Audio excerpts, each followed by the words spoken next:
अहमद कादियानी तक 10 ऐसे बदबूदार वजूद आए जिनकी बदबूदार सोच ने मुआशरे के खास हिस्से को अपना हम ख्याल बना लिया।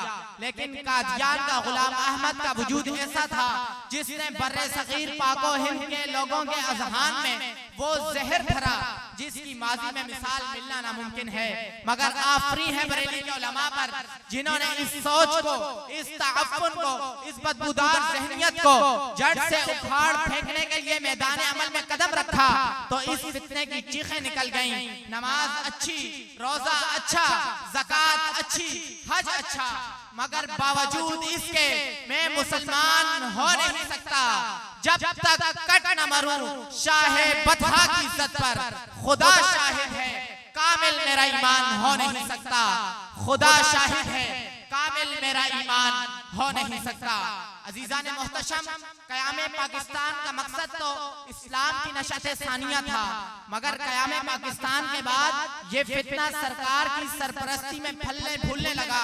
पाकिस्तान के पहले वजीर खारजा ने 1034 एकड़ जमीन देकर मुसलमानों के जज्बात के साथ खेलने का मौका फराहम किया, लेकिन मुसलमान सरापा एहतजाज बन गए। अहमदी दरिंदे जगह जगह दंदनाने लगे।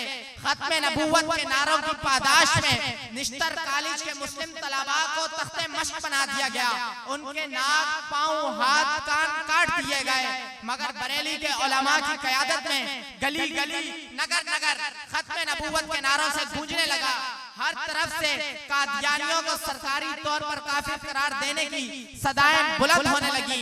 ऐसे में मोहम्मद अहमद रिजवी रहमतुल्लाह अलैह ने अपनी शोला बयानी से अवाम के बलबले को मजीद बरंगेख्ता किया। अहमद शाह नूरानी रहमतुल्लाह अलैह ने कौमी असम्बली से इनको काफिर करार दिलवाया। अब्दुल सत्तार खान नियाज़ी रहमतुल्लाह अलैह ने अदालत के अंदर वो मुकदमा लड़ा जिसकी मिसाल मिलना नामुमकिन है।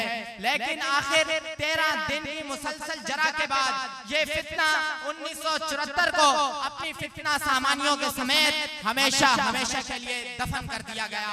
मैं अपनी तकरीर का इख्तिताम इसी शेर से करूंगा।